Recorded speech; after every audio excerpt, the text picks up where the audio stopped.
The sleek black Audi rolled to a stop in front of Westside High School, a dilapidated building with fading paint and barred windows. Marcus Johnson stepped out, his tailored suit a stark contrast to the crumbling surroundings of his childhood neighborhood. In his hand, a check worth $4.2 million, money earmarked for a brand new school that would rise from these broken grounds. 20 years earlier, Marcus had walked these same cracked sidewalks in worn-out sneakers, dodging drug dealers and gang recruiters just to make it to class. The same teachers who once laughed at his financial technology project now stood nervously at the entrance, waiting to greet the man whose net worth exceeded the combined value of every home in this zip code. "Never thought I'd be back here," Marcus whispered to himself, straightening his tie and taking in the familiar sounds of sirens in the distance. The autumn wind carried memories of humiliation, hunger, and a burning determination that refused to die. Principal Winchester, who had been an economics teacher back then, extended his hand with an awkward smile. "Mr. Johnson, we're so honored to have you here today." The same man who had once held up Marcus's project in front of the class and asked, "Who do you think you're fooling with this Wall Street fantasy?" Marcus ignored the outstretched hand, instead looking past him to the students gathered behind, their eyes wide with curiosity and hope. In these young faces, he saw reflections of his younger self, hungry for opportunity, desperate for someone to believe in them. "I'm not here for apologies," Marcus said, his voice steady. "I'm here to make sure what happened to me never happens to another kid from this neighborhood again." The check in his hand wasn't just money. It was redemption, vindication, and most importantly, a future for kids who, like him, dared to dream beyond the boundaries of what everyone told them was possible. Marcus grew up in the Bedford Heights projects, a maze of concrete buildings where hope went to die. His mother, Letitia, worked double shifts at the hospital cafeteria, leaving before dawn and returning long after sunset. His father existed only in a faded photograph tucked inside his mother's Bible. At 14, Marcus discovered his talent with numbers while helping his neighbor, Mrs. Washington, budget her Social Security checks. The elderly woman called him the calculator and paid him with homemade sweet potato pie. "You got a gift, child," Mrs. Washington would say. "Don't let this place convince you it ain't worth nothing." Westside High School was a battleground where teachers focused more on maintaining order than inspiring minds. But Marcus showed up every day, sitting front row in Mr. Winchester's economics class, absorbing everything about financial markets and investment strategies.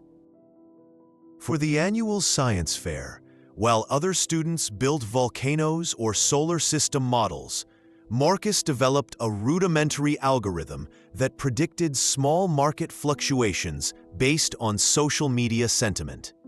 He coded it on a second-hand laptop with a cracked screen that he'd purchased by stocking shelves at the corner store for 6 months. The day of the presentation arrived. Marcus stood proud beside his display, charts showing impressive accuracy rates for his predictions. "And what exactly do we have here, Mr. Johnson?" Mr. Winchester asked, eyebrows raised. "It's a financial prediction model that analyzes Twitter to..." Laughter erupted from the judges' table. Mr. Winchester picked up Marcus's notebook, flipping through pages of complex equations. "You expect us to believe you created a stock market prediction algorithm in this neighborhood?" He glanced at the other teachers who smirked knowingly. "Maybe focus on something more appropriate for your background." The gymnasium fell silent. Students looked away in second-hand embarrassment.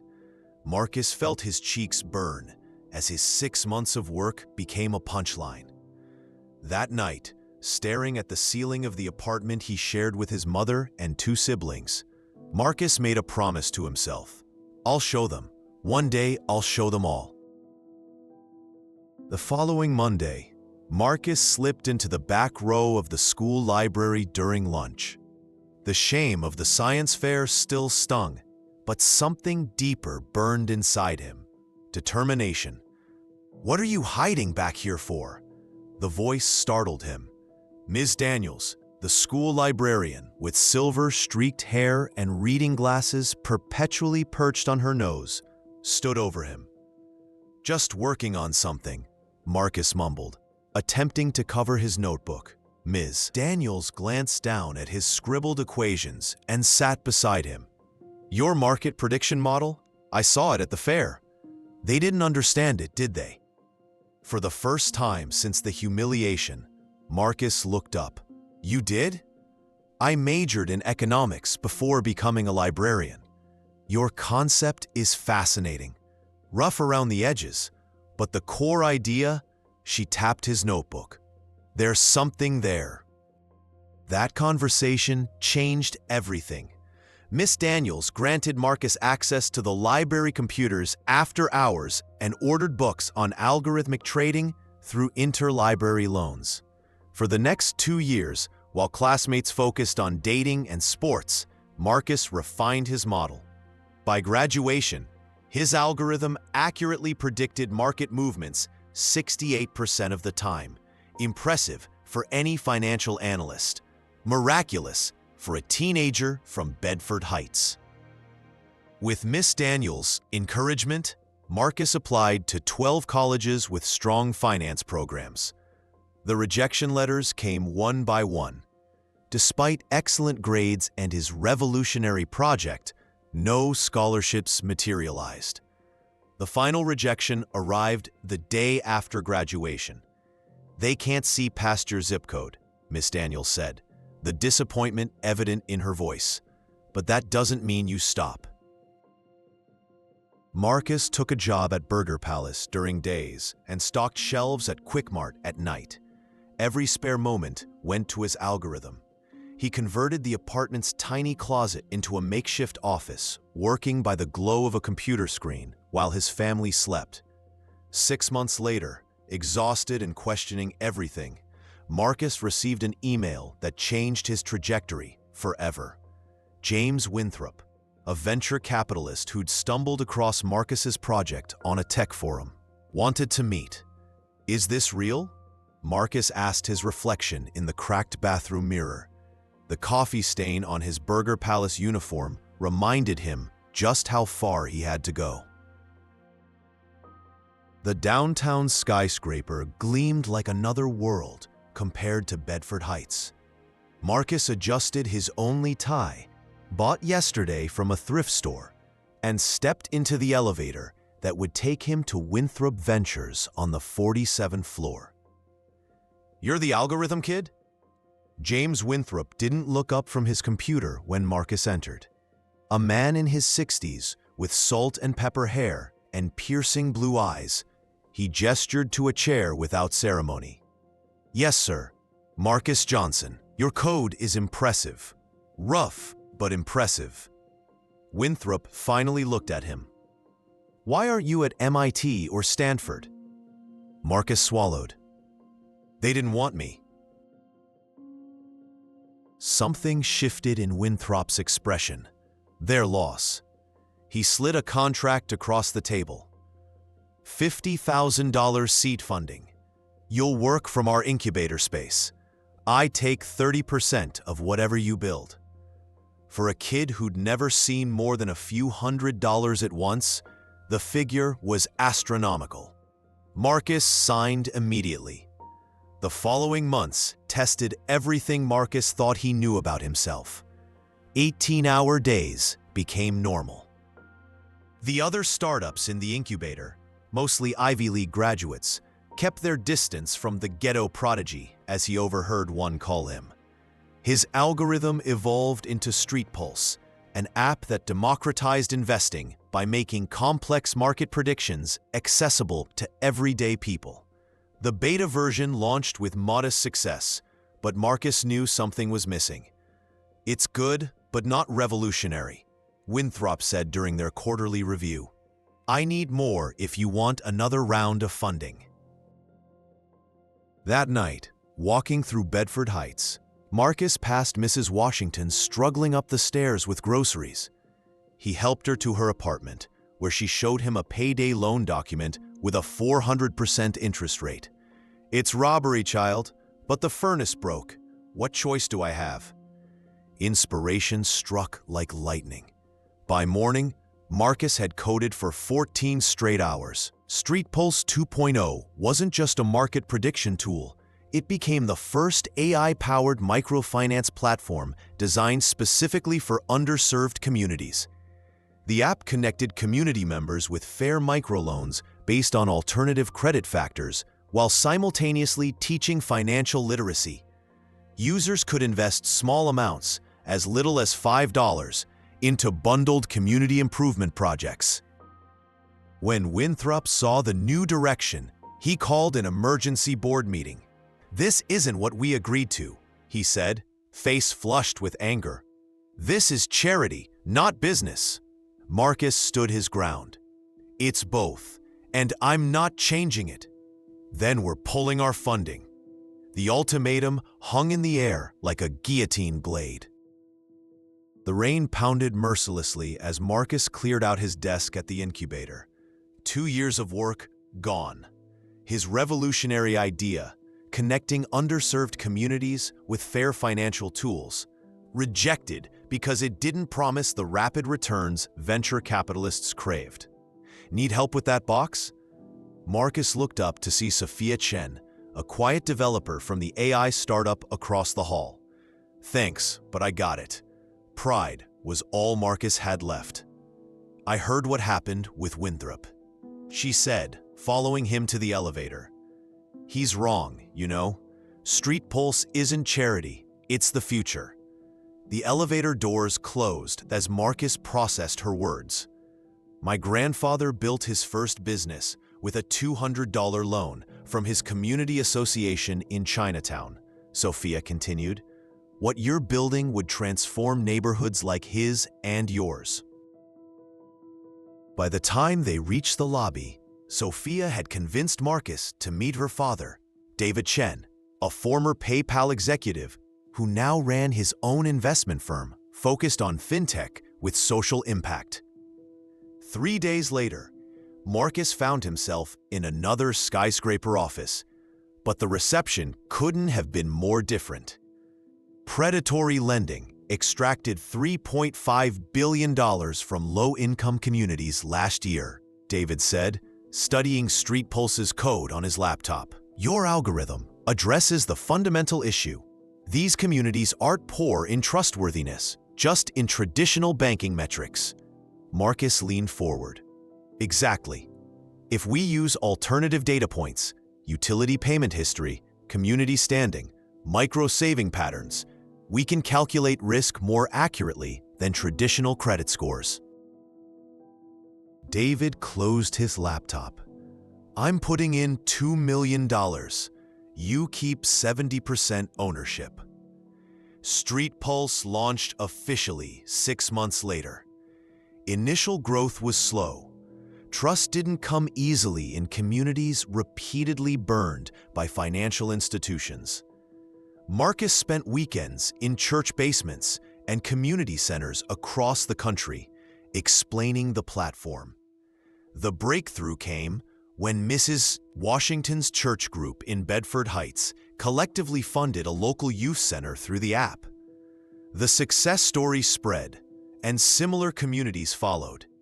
Within 18 months, Street Pulse had facilitated $50 million in microloans, with a default rate of just 2%, dramatically lower than traditional banks.